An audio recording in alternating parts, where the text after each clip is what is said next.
In this video, I'm gonna be sharing with you some more things that I wish I knew when I first got into Idol Showdown, and possibly fighting games as a whole. In the last video, we talked about one of the most basic rock, paper, scissors interactions that can happen in a fighting game, involving attacks, blocks, and grabs. This basically gives you a foundational understanding of how to navigate melee range engagements. Though, you might have noticed that some of your opponents eventually resort to just backing up to full screen distance and throwing projectiles at you. After all, if you happen to be better than them at melee range engagements, then why should they fight on your terms if they're trying to win? People who don't know how to properly deal with projectiles might call them cheap or fighting like a pussy. But I'm here to tell you that just like most things in fighting games, projectiles also have counterplay most of the time. Since attacks, blocks, and grabs mostly apply to melee range engagements, this time we'll be talking about the basic rock, paper, scissors scenario for long-range engagements, with its own 3 core actions. Those core actions are fireballs, jump-ins, and anti-airs, where fireballs generally beat anti-airs, anti-airs generally beat jump-ins, and jump-ins generally beat fireballs. Now, what exactly am I talking about when I mention these 3 core actions? We'll be covering that up next. There might be quite a bit to digest, so take it easy if you need to. For the purpose of keeping things as simple as I can in this video, I'll mainly be referring to the most common type of projectile in Idol Showdown, and probably a lot of other fighting games as well. Meet the Fireball, a forward traveling ball of doom. For Korone, it's her Yubis. For Fubuki, it's whatever those things are. For Sora, it's her brown note. The point is, it's usually a projectile that is mainly aimed at grounded opponents. Why grounded specifically? We'll get back to that in a bit. Most projectiles, including fireballs, are classified as special attacks, which mainly means they deal chip damage on normal blocking. This might not be a lot of damage at first, but it can easily add up over time, rewarding patient play. They also cannot be destroyed with normal attacks, since they often don't have a hurt box, aside from Ina's back medium, though that's a rare exception. Usually, in Idol Showdown, a projectile can only be destroyed by other projectiles. Not only that, if your opponent blocks your projectile from outside melee range, they usually won't be able to recover from the blocking animation faster than you do from your attack. This is what I call having a recovery advantage, or frame advantage if you're looking for the proper term, and it basically allows you to retain your offensive momentum. Additionally, projectiles will also push your opponent backwards if blocked normally, making it harder for your opponent to close the gap and start their own offense. Basically, they'll be stuck taking chip damage while having to fight an uphill battle just to get an opportunity to hit you. Now, what if you come across an opponent who spams fireballs at you instead? What do you do against them?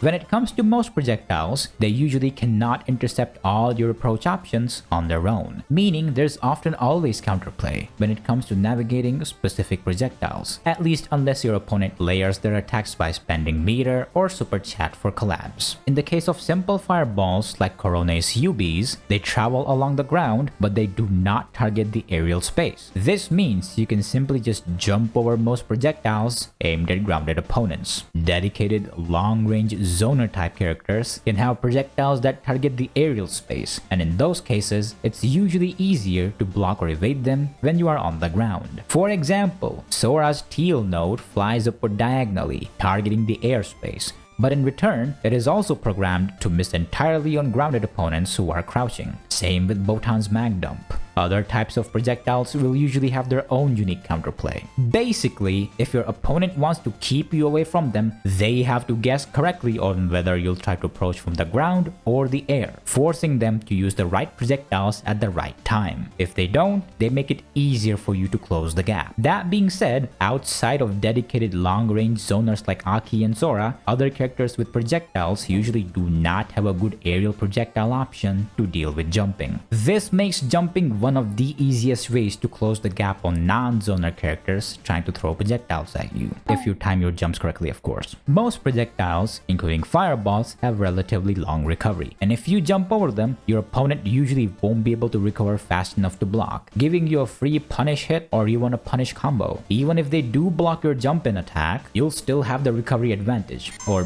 frame advantage, which means you can continue to pressure their defense afterwards. Eventually, your opponent may start jumping over not just your projectiles but your other attacks as well. Even if you block their jump in attack, they still have the frame advantage. What do you do against opponents who take to the skies every time you threaten the ground? This is when your opponent is close to melee range and you anticipate that they'll probably jump at you once again in order to land a jump-in attack. And instead of blocking, you counter their aerial approach with an anti-air attack. Anti-airs are attacks which often come with some special properties. These usually include 1. Becoming immune to jump-in attacks and overheads during their startup, and 2. Being programmed to literally be unblockable in the air. These properties makes them not only the best, but very often the intended counter for aerial approaches at close range. All characters have a universal anti-air. This is usually their down-heavy attack, which often also serves as an aerial launcher that is easier to combo off of compared to other normal attacks. There might also be unique anti-air options specific to your character as well. For example, Korone and Fubuki's rising uppercut specials, Koko and Suise's aerial grabs, etc. Now, what if you come across an opponent who has anti-aired you several times and is practically waiting for you to jump once more just so they can do it again? Anti-airs are very committal and need to be timed correctly, forcing your opponent to become reactive instead of proactive in order to properly land them. You can exploit this lack of proactiveness by denying them of what they're fishing for and play it safe by possibly annoying them with your own long-range options. They'll be too scared of a surprise jump attack to properly respond to what would otherwise be things that they can easily defend against.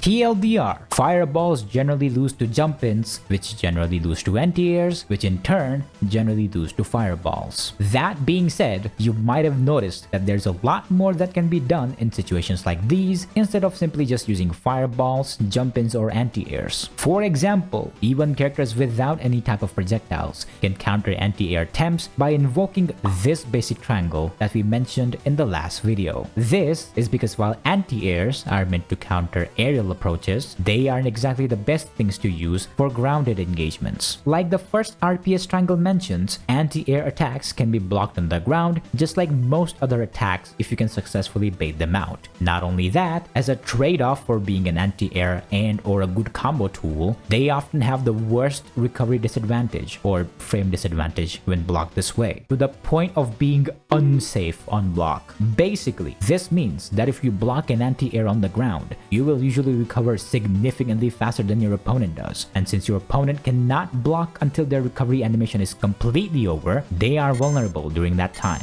This gives you a brief opportunity to land a punish hit if you use a fast enough attack, and possibly even convert into a full combo. As for anti-air grabs, they are usually designed to miss completely on grounded opponents, leaving them very vulnerable during the entire grab animation. In another example, maybe instead of jumping over fireballs and other projectiles, you decide to diligently walk towards your opponent while instant blocking, mainly because of the inherent risk of getting anti-aired. Instant blocking is when you start blocking right before an attack actually hits you. You have a relatively generous timing window of 6 frames or 1/10 of a second to time your blocks before you actually get hit. This is an approach that is just as viable if you can pull it off, because instant blocking negates all chip damage and reduces knockback from attacks, making it easier to close the gap compared to normal blocking. Maybe you use a combination of instant blocking and jumping at the right time.